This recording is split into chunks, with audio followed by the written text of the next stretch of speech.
जो है नीचे की ओर, काम क्रोध लोभ मोह अहंकार और इंद्रिय, 5 कर्म इंद्रिया, 5 ज्ञान इंद्रिया। ज्ञान इंद्रिया होती है जो ज्ञान कराती है। जैसे आपको आंख नहीं है, हमको आंख नहीं, नेत्र नहीं है, लेकिन जबान पर अगर कोई आप वस्तु रखोगे तो आप उसके स्वाद से पहचान लेंगे कि मीठी है, कड़वी है, करेला है, दूधी है।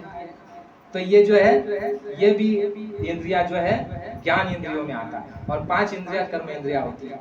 तो इसके जो मुंह है ये नीचे की ओर, नीचे की ओर।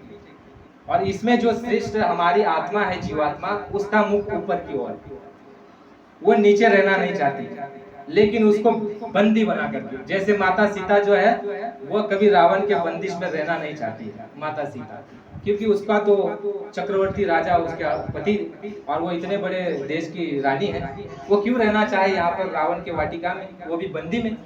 तो इसी तरह हमारी जो जीवात्मा है वह तो उस देश की रानी महारानी और स्वयंभू है। स्वामी जी महाराज ने कहा कि आप उस मालिक के रूप हो, भिन्न नहीं। भिन्नता तो यहाँ आने के बाद जो आपके साथ मन बुद्धि और काम क्रोध लोभ मोह अहंकार और कर्मों की आपको आजादी देकर के 5 इंद्रियां आपके साथ जोड़ दी गई, और आपको ऐसे देश में डाल दिया गया जहाँ पर जो है इंद्रिया का झुकाव जो है नीचे की ओर है, भोगों की ओर। जब तक उसकी साधना नहीं बन जाती, साधना बनने का जब तक वो आंतरिक लोगों में प्रवेश नहीं कर जाता, और कुछ एक मुकाम बताया, जब तक वहां तक नहीं पहुंच जाता, वो स्त्रियों के ऊपर, देवियों के ऊपर निगाह नहीं डालेगा, अपनी दृष्टि देवियों के ऊपर कभी नहीं डालेगा। वो हमेशा गर्दन झुका करके निगाहों को नीचे रख करके वो बात करेगा, वो चर्चा करेगा। ये हिदायत है किसको? साधकों, जो साधना करते हैं। क्योंकि गुरु महाराज ने कहा कि जब हम साधना करते हैं और साधना जब आरंभ होने का समय पक जाता है, उस समय पर हमारे जन्मों जन्मांतर के जो इच्छाएं हैं, हम आजकल से नहीं आए। स्वामी जी महाराज ने कहा राम के समय तुम थे, कृष्ण के समय तुम थे, भक्त प्रहलाद के समय तुम थे, कई कल्पों से तुम यहाँ रुके पड़े हो। तो अनेक जन्मों में हमारी इच्छाएं रही हैं। जैसे उदाहरण के तौर पर इसी जन्म में आप पीछे चले जाओ तो आपको याद होगा आपकी और हमारी क्या क्या इच्छाएं रही। हर रोज इच्छाएं उत्पन्न होती है। तो जन्म किसका होता है? इच्छाओं का। तो महाराष्ट्र के संतों ने कहा कि इच्छा तुझे भवती जन्म घ्यावे तरीकी थी, इच्छा का जन्म है।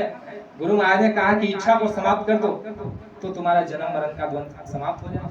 तो इच्छा वैसे खत्म नहीं होती। स्वामी जी महाराज ने कहा इच्छा रखो, कहाँ की रखो? अपने घर की, अपने धूल धाम की। आशा रखो अपने धाम की, क्योंकि आशा जहाँ तब आशा, जहाँ तुम्हारी आशा रहेगी। तुम्हारी आशा अगर धन में रहेगी तो मरने के बाद अगर कर्म खराब है तो तुरंत आपको हमको जो है सांप बना करके उस धन की रखवाली के लिए भेज दिया जाओ। तुम्हारा मन, तुम्हारी आस्था, तुम्हारी आसक्ति धन में है, प्रॉपर्टी में है, चले जाओ और जाकर के वहां रखवाली करो। वो अन्याय नहीं करता, वो न्यायी है। गुरु महाराज ने कहा जो 3 लोग 14 भुवन का मालिक है वो अन्याय नहीं करता, वो न्यायी है। पर ऐसे जाल फेंके हुए हैं जिसमें जीव फंस जाते हैं या फंसा लिया जाता है। तो गुरु महाराज ने कहा जहां आशा तहां बासा। तो महात्मा क्या करते हैं? लोहा से लोहे को काटते हैं। गुरु महाराज ने कहा कि आशा बांधो अपने घर की और इच्छाओं को समेटते रहो, समेटो इच्छाओं को। तो साधना में जब हम जाते हैं तो उस समय पर क्या होता है? सिद्धियां प्राप्त होने लग जाती है। पहले के समय में सिद्धियां प्राप्त हो जाती थी, साधना बनने लग जाती थी। क्यों? क्योंकि स्वामी जी महाराज ने कहा जो जन्मजात शाकाहारी, बहुत बारीकाई से आप बातों को सुनिए। शाकाहारी क्यों बनाया जा रहा है इसका आप मर्म समझ जाएंगे।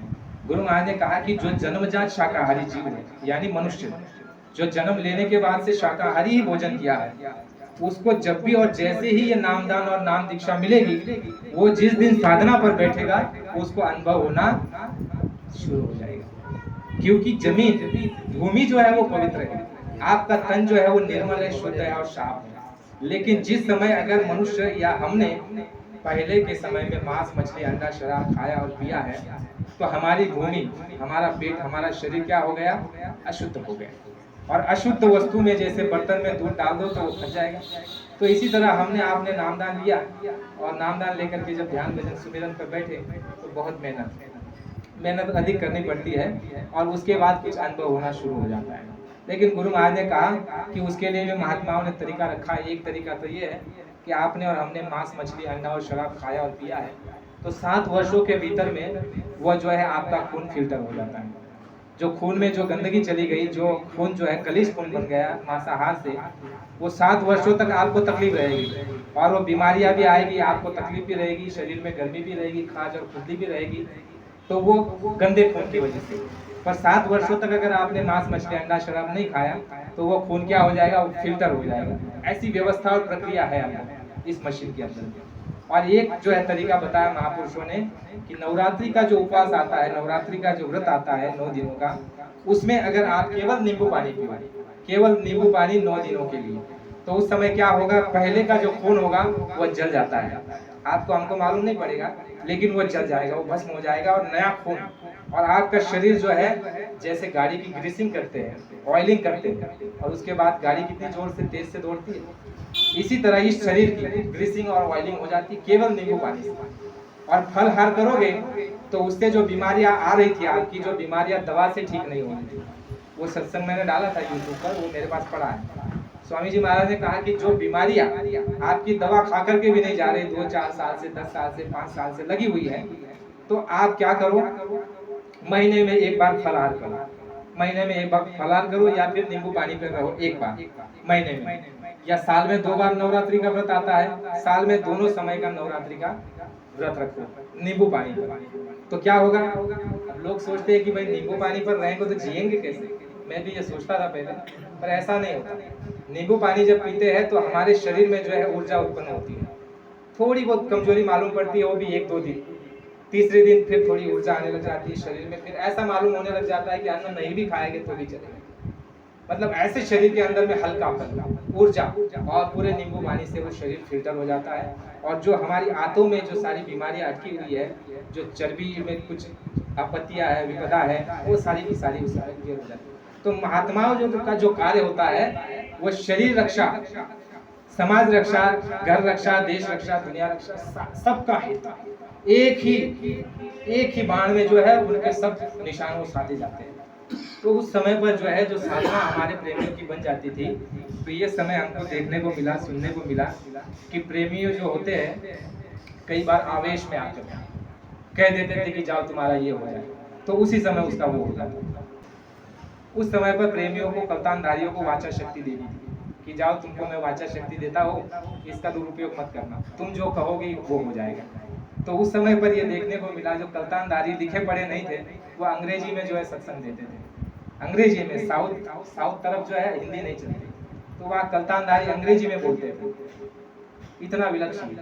तो ये सारी शक्तियाँ होती हैं, तो वो हमारे अंदर सबके भीतर में पड़ी हुई है, परंतु वो बुझी हुई है। कोई जब तक बल देने वाला नहीं आता तब तक वो जो है वास्तविक रूप, उसका स्वरूप निर्माण नहीं होता। हमारा स्वरूप कैसा हो गया है, जैसे लकड़ा आप और पेड़ से काट करके लाते हैं तो आड़ा टेढ़ा, उसी तरह हमारा स्वरूप हो चुका है। तो उसको अभी कौन ठीक करेगा, कौन रंधा मारेगा, गुरु। तो उसके लिए गुरु करना आवश्यक है, और गुरु जो बताए उस पर चलना जरूरी है। तो स्वामी जी महाराज ने हमको आपको क्या बताया कि तुमको पहला तो भारत भूमि में जन्म मिला, दूसरा तो तुमको मनुष्य शरीर मिल गया, तीसरा तो तुमको कर्म करने की आजादी, स्वतंत्रता मिल गई, और चौथा तो तुमको ऐसे समय में संत सदगुरु मिल गए। ये तो श्रेष्ठ है, पर बारी बारी की बात करते हैं। पहले तो जन्म मिला, जन्म ही मिला, सीधे तो गुरु नहीं मिले। पर ये भी हो सकता है कि हम आप में से जितने यहाँ बैठे हैं, कुछ लोगों को जो है गुरु महाराज पहले मिल चुके हैं, क्योंकि ये बात गुरु महाराज ने कही थी सत्संग में।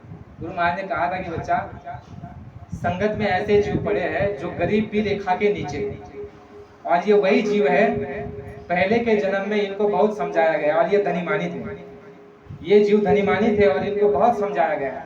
तो कभी सत्संग में आते, कभी ध्यान भजन करते, कभी बात को सुनते, कभी छोड़ देते, कभी टाल देते। तो मालिक की ऐसी दया हो गई है कि आज इनको ऐसे घराने में जन्म दे दिया है कि गरीबी की अवस्था, यानी गरीबी रेखा के नीचे उनको जन्म दे दिया है, और साधना करते हैं, सेवा करते हैं, भक्ति करते हैं, सत्संग और प्रचार करते हैं। तो ऐसी मौज होगी। तो गुरु महाराज ने इशारा दिया था, वो मैं आपको भले लिखा हुआ भेज दूं। गुरु महाराज ने कहा था कि जो अमीर सत्संगी है वो जग जाए, वो समझ जाए, वरना ऐसी मौज दोबारा हो सकती है। और जब ऐसी मौज होगी तो ऐसी जगह डाल दिया जाएगा, ना वह टीवी होगी, ना कार होगी, ना एयर कंडीशन होगा, और गरीबी की अवस्था में होगा तो करेंगे क्या। भजन करेंगे, क्योंकि समय खूब रहेगा तो भजन करेंगे। और अमीरी में क्या होता है, साधन ज्यादा होते हैं और साधनों में हमारी इंद्रियां आसक्त हो जाती है, इसलिए भक्ति भाव सेवा ये जो है थोड़ा सा कम होता है। करने वाले इसमें भी करते हैं, अमीरी में अगर कोई ये कर जाए तो उसका काम जल्दी होता है, क्योंकि अमीरी आना ये मतलब पाप का लक्षण नहीं है। गुरु महाराज ने कहा कि जो आपको धन दौलत शानो शौकत पैसा दुकान दफ्तर खेती जो मिला है आपके पुण्य की बदौलत, आपने बहुत पुण्य किया है। गरीब लोग क्या कहते हैं कि देखो इसने धोखा दे करके बेईमानी करके झूठ बोल करके कमाया, जो कमाया वो बात अलग है, लेकिन जो अमीर बने बैठे हुए हैं ये पुण्यात्मा है, इनके प्रारब्ध में पुण्य अधिक है। और अगर कोई गरीब है दरिद्र है तो उसके प्रारब्ध में पाप अधिक है, तो उसका भोग के अनुसार उसको वहाँ भोगना है। और ये जो अमीर बैठे हुए हैं इनका प्रारब्ध अच्छा है, यानी इन्होंने पुण्य किया था और उसका वो भोग रहे हैं। तो श्रेष्ठ अवस्था में अमीर लोग हैं, और श्रेष्ठ अवस्था में आप अगर केवल 8 आना दोगे तो आपको रुपया मिलेगा। और गरीबी रेखा के नीचे बैठे हुए, कहने का मतलब सेवा की बात हो रही है, साधन की बात हो रही है। क्योंकि साधन जब आपके पास भोग की सामग्री है और आप उस भोग को छोड़ करके उसको बीट करके आप त्याग का रास्ता अपना रहे हो, आप तपस्या का रास्ता अपना रहे हो, आप बलिदान का रास्ता अपना रहे हो, आप परोपकार का रास्ता अपना रहे हो, तो आप श्रेष्ठ हो। और दरिद्रता में जो है वो अगर थोड़ा त्याग भी अपना रहा है तो त्याग तो उसको करना ही है, क्योंकि खाने के लिए 2 समय का अन्न नहीं है तो एक ही समय खाएगा और क्या कहेगा। बाबा जी ने कहा है कि साधक को एक समय का खाना खाना चाहिए। बात समझ में आई? यानी गरीबी है तो वो कह रहा है कि मैं त्याग कर रहा हूँ, लेकिन गरीबी इसलिए त्याग हो रहा है। और अमीरी में रह करके अगर कोई एक वक्त का खाना खाए तो उससे अधिक श्रेष्ठ वो माना जाएगा और उससे अधिक इसको मिलेगा, ये व्यवस्था है। तो ऐसा इसलिए गुरु महाराज ने क्या किया बताया था प्रेमियों को, वो बच्चे जब छोटे होते हैं उस समय पर क्या होता है, माँ बाप उनको पैसा देते हैं कि बच्चा ये लो 10 रुपया, ये लो 5 रुपया। तो नादान बच्चे होते हैं, अबोध होते हैं, वो क्या करते हैं पैसा को ले जाकर के कहीं पर गिरा देते हैं, खर्चा कर देते हैं, बेमतलब का कहीं पर किसी को दे देते हैं। तो माँ बाप सयाने जो होते हैं वो क्या करते हैं, उन बच्चों का गोलक बना देते हैं। गोलक, आज अगर मुझे बच्चे को 10 देना है तो उसके नाम का गोलक है, उसके गोलक में मैं 10 रुपया डाल दूंगा। और जब वो सयाना हो जाएगा, होशियार हो जाएगा, चतुर हो जाएगा और सुदृढ़ अवस्था में जब वो आ जाएगा, उस समय पर वो माँ बाप उसको कहते हैं कि बच्चा ये तुम्हारे नाम का गोलक बना करके रखा था, ये धन अर्जित और इकट्ठा हमने तुम्हारे लिए करके रखा है और इसको तुम लो और इसको लेकर के तुम अपने उपयोग में लो। तो उस समय पर बच्चा कितना खुश और प्रसन्न होगा। तब तो नाराज होगा जब माँ बाप उसको पैसा नहीं देंगे। देखने को तो ऐसा मिलेगा कि मेरे माँ बाप तो पैसा दे रहे थे, अचानक क्यों बंद कर दिया। तो माँ बाप से वो रुष्ट भी रहेगा, जय गुरु। माँ बाप से थोड़ा रुष्ट भी रहेगा, माँ बाप तो पैसा दे रहे थे, अचानक क्यों बंद कर दिया। तो माँ बाप बताएंगे नहीं कि गोलक बनाया है, क्यों बताएगा तो वहां से वो निकाल लेगा। तो इसी तरह से स्वामी जी महाराज ने हमारे लिए गोलक बना करके रखा है। स्वामी जी महाराज ने कहा कि बच्चा तुम करते रहो, तुम्हारा इकट्ठा हो रहा है, जमा हो रहा है, और वो इतनी पूंजी परमार्थ की, आत्म धन की, आत्म दौलत की तुम्हारी इकट्ठा हो रही है, जिस समय तुमको दिया जाएगा तुम माला माल और बादशाह और शहंशाह हो जाओगे। इतना तुम्हारा धन इकट्ठा हो रहा है हमारा। अब इशारे के तौर पर आपको बताओ, स्वामी जी महाराज ने कहा कि एक पल ध्यान भजन सुमिरन में जब आप एक पल एक सेकंड मन रोक करके जो आपकी सामग्री, आपका जो इकट्ठा होता है धन, उस धन को 3 लोग 14 भुवन का मालिक भी उसका बदला नहीं दे सकता। एक सेकंड की बात। वैसे तो कहा है कि 15 सेकंड अगर आप मन रोक लो तो आपका जो है जीवन नेत्र खुल जाए। हमारा मन बुद्धि और चित्त अगर हम दिन भर अगर काम करते रहे, बहनें हैं रोटी बना रही है तो विचार कर रहे हैं कि मेरी लड़की के ससुराल में क्या हो रहा है, यही विचार हो रहा है। भाई अगर सत्संग में बैठे हैं तो दुकानदारी में क्या हो रहा है, ये विचार चल रहा है। तो जब बैठेंगे तो स्वाभाविक है जो हमने चिंतन किया। चिंतन का मतलब होता है झेरॉक्स, जैसे झेरॉक्स आप छापते हो, ये चिंतन है। चित्त का काम क्या है, चिंतन करना। मन का काम क्या है, संकल्प विकल्प करना। तो जैसा हमारा चिंतन रहेगा, जैसे हमारी बुद्धि रहेगी और जैसे हमारा मन रहेगा, वैसे हमारी साधना, व्यवहार, आचरण और कर्म रहेंगे, उसमें बदलाव नहीं होगा। इसलिए महात्माओं ने कहा, गुरु महाराज ने सीधे स्पष्ट शब्दों में कहा कि मैंने तुमको अमोलक वस्तु दे दी, जो पैसा सोना चांदी हीरे मोती देकर के दुनिया के संसार की सारी दौलत देकर के तराजू के पलड़े पर एक तरफ रख दो और कहो कि हमको ये जो है नाम का धन दे दो, तो वो मिलने वाला नहीं। ऐसी वस्तु तुमको जो है बेशकीमती वस्तु तुमको ऐसे ही बांट दी गई, यूं ही, ना तुम्हारी परीक्षा ली गई, ना तुमसे कोई बहुत बड़ा जो है बदले में दान मांगा गया। स्वामी जी महाराज ने कहा कि ये आपको मिल गया, ये ऐसे नहीं मिलता, ना ही इसको कोई जानता है, और जो जानता है उसके पास तुम पहुंच नहीं सकते, और ये आने वाले समय में नहीं मिलेगा। ये सारी बातों को आप समझो। तो गुरु महाराज ने कहा कि ये नामदान मिलता नहीं, और इसको ले लो, और इसके बदले में मुझे तुम क्या दे दो, अपना तन मन और धन मुझको दे दो। तो लोग थोड़े हड़बड़ा गए, डर गए, अरे कि हम तन मन और धन दे देंगे तो फिर हमारा क्या रहेगा। तो फिर गुरु महाराज ने ढाढ़स देकर के समझा, अरे बच्चा, जैसे धोबी कपड़ा लेने को जाता है, आपके घर में धोबी आते हैं कभी? घर पे कपड़ा लेने को आते हैं तो आप उनको कपड़ा दे देते हो, तुम ये कहते हो कि कपड़ा लौटाएगा कि नहीं लौटाएगा, तुम उसको विश्वास करके कपड़ा दे देते हो। और जब गंदा मैला अशुद्ध कपड़ा जब तुम उसको देते हो तो वो तुमको एक दिन में 2 दिन में सोडा लगा के साबुन लगाकर अपनी मेहनत से अपने खून पसीने की और तपस्या करके उसको साफ सुथरा करके आपके घर पे ला करके दोबारा दे देता है। तो बच्चा, इसी तरह से मैं तुम्हारा जो है ये तन रूपी कपड़ा मुझको दे दो, और तन मन और धन ये वस्तु मुझको दे दो, मैं इसको साफ सुथरा और पवित्र करके तुमको दोबारा लौटा दूंगा। तो जब तन देंगे तो तन को निर्मल कर देंगे, और जब तन निर्मल हो जाएगा, बर्तन साफ हो जाएगा, तो जैसे बर्तन में दूध डालेंगे तो दूध फटेगा नहीं, 2 दिन 4 दिन रहेगा। उसकी कॉफी बनाओ, काढ़ा बनाओ, चाय बनाओ, उसकी लस्सी बनाओ, दही बनाओ, श्रीखंड बनाओ, वो बिगड़ेगा नहीं, वो आपके भी काम आएगा और दूसरे भी काम आएगा। और जब हम अपना तन नहीं देंगे तो ये मेला का मेला रहेगा। और धन देने का अर्थ क्या है?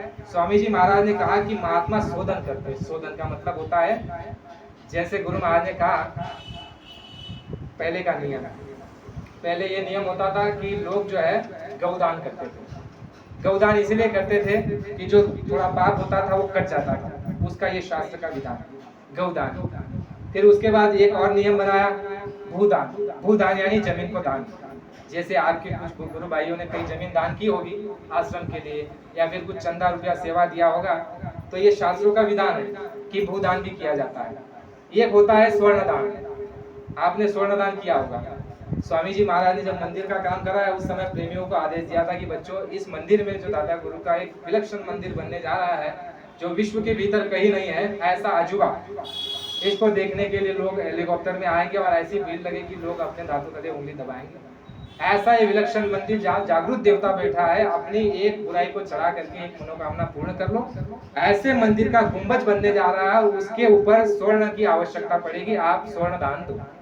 स्वर्णदान, जय गुरुदेव, सही है? सही। तो प्रेमियों ने स्वर्णदान भी किया, ठीक है। पहले क्या हुआ, गौदान, गौ की सेवा आपसे हमसे कराई।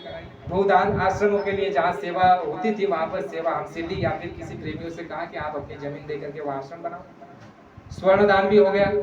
तो इस तरह से गुरु महाराज ने लेकर के क्या किया, अब आपने हमने तो ये देखा कि भाई हमने जमीन के लिए कुछ 10,000 दे दिए, तो क्या हुआ, तो आपका जो धन है, जो धन आपने इकट्ठा करके रखा है, या जो धन आपके पास है, जैसे पहले के लोगों के पास अगर 5 लाख होते थे तो 5 झंडे उनके होते थे, तो इसी तरह से आपके पास 5 लाख है, आपने 5,000 दिया तो आपका 4,95,000 शुद्ध हो गया। ये आध्यात्मिक रीति है, ये आध्यात्मिक तरीका महात्माओं का है, उसको शोधन करने के लिए। फिर जब 4,95,000 का आप इस्तेमाल जहां जहां करोगे वो फलीभूत होगा, उसमें बरकत मिलने लग जाएगी, उसमें बढ़ोतरी होने लग जाएगी, और वह जो है धन आपका शुद्ध हो जाएगा, और वो धर्म के रास्ते में उसको जोड़ दिया जाएगा कि ये शुद्ध धन है, और उसका इस्तेमाल जो जो करेगा उसकी बुद्धि, मन और चित्त जो है निर्मल रहेगा। लेकिन जो धन हमारे माँ बाप ने, हमारे पिता, चाचा, नाना, ताऊ, जिसको हम इस्तेमाल कर रहे हैं, वो धन अगर शुद्ध नहीं है, उसको जब हम उपभोग कर रहे, उपयोग कर रहे हैं, तो आपकी और हमारी बुद्धि कभी भी स्थिर नहीं रह सकती, विचलित हमेशा रहेगी, क्योंकि धन का प्रभाव होता है, अन्न का, पानी का और धन का प्रभाव होता है। इसीलिए महापुरुषों ने कहा है कि जैसा पीवे पानी वैसी होए वाणी, और जैसा खाए अन्न वैसा होगा। तो अन्न का प्रभाव होता है, पानी का प्रभाव होता है, धन का प्रभाव होता है। ये सब हमारी बुद्धि की चित्त के ऊपर असर करते हैं। तो महात्मा क्या करते हैं, महात्मा ऊपर से सत्संग देते हैं और नीचे से जो है, जो जड़ है, जो दुखों की जड़ है, जो तकलीफों की जड़ है, उसको भी काटते रहते हैं। जैसे आज के डॉक्टर, आपको बताता हूँ, आज के डॉक्टर क्या करते हैं, जैसे आपको फोड़ा हो गया तो मलम भी दे देंगे और आपको जो है कुछ दवा भी दे देंगे। तो दवा अंदर से काम करेगी और मलम बाहर से काम करेगा। तो ये आज के डॉक्टर। लेकिन हमारी परंपरा में ऋषियों का जो विज्ञान था, अब जैसे एक फोड़ा उठेगा उसके लिए आज का डॉक्टर दवा देता है, तो एक फोड़ा तो बैठ जाएगा, लेकिन थोड़े दिन बाद दूसरा फोड़ा उठेगा। तो ये हमारी परिस्थिति हो गई है। हम क्या कहते हैं, स्वामी जी महाराज इतना तकलीफ वाली बात नहीं हमको ठीक लगती। कैसे कि 9 दिन नींबू पानी पर रहना, तो ये ठीक उसी तरह है। तो आज के डॉक्टर क्या करते हैं, देखते हैं कि इनकी परिस्थिति उतनी नहीं है, तो चलो भाई बाहर से मलम लगा लो, अंदर से थोड़ी टेबलेट ले लो। लेकिन हमारे जो धन्वंतरी थे, वैद्य थे, वो क्या करते थे, कड़वी दवा, 3 महीने का कोर्स, और ऐसी दवा घुटाई और पिलाई जाती थी कि वो फोड़ और फुंसी और मवाद, वो बवासीर, वो भगंदर गायब हो जाता था। मरीज को लेने में कष्ट होता था, वो कहता बड़ी कड़वी है, और 3 महीने तक कोर्स कौन करेगा। तो ये महात्माओं का तरीका होता है, यही जो है संतों का और महात्माओं का तरीका है। तो ये हमको थोड़ा अटपटा लगता है। इसलिए प्रेमी हो, गुरु महाराज ने हमको आपको जो समझाया, सिखाया, बताया, उसका चिंतन मंथन करेंगे और उस पर चलेंगे। तो स्वामी जी महाराज ने कहा कि रास्ता आसान है और मंजिल जो है सामने है, लेकिन आप अगर बातों को नहीं मानोगे, गुरु महाराज ने यह भी कहा कि आप अगर भजन नहीं करोगे तो आने वाली विपदा के समय में मैं कुछ नहीं कर सकता। बड़ी चीज आखिरी की जो मूल निचोड़ गुरु महाराज ने बताया, 60 वर्षों में ये सत्संग बताया जो अभी आपको थोड़ी देर में सुना है। और आखिरी 2010-8 से मैं जुड़ा, उस समय से लेकर के 12 तक हमने कानों में एक ही बात, 2 बातें सुनी, बच्चा शाकाहारी रहना, शाकाहारी रहना। 2010 में बता दिया, प्रचार भी कर दो लोगों में कि शाकाहारी हो जाए, समय खराब है, आने वाला समय बड़ा भयंकर है, मांसाहारी और शराबियों को सख्त सजा प्रकृति देने वाली है। फिर कहा कि बच्चा भजन करो। 2 चीजें, ये 2 चीजों को पकड़ लेना है। सत्संग अगर समझना है, सुनना है, तो उसके लिए सत्संग पूरा, जो समझ गए उनके लिए 2 चीज काफी। एक तो शाकाहारी प्रचार करना, शाकाहारी तो हम है, तो शाकाहारी है तो अब क्या करना है, शाकाहारी प्रचार, और साधन भजन, ध्यान भजन, सुमिरन, नित्य नियम, और जो नहीं कर रहे उनसे करवाना है।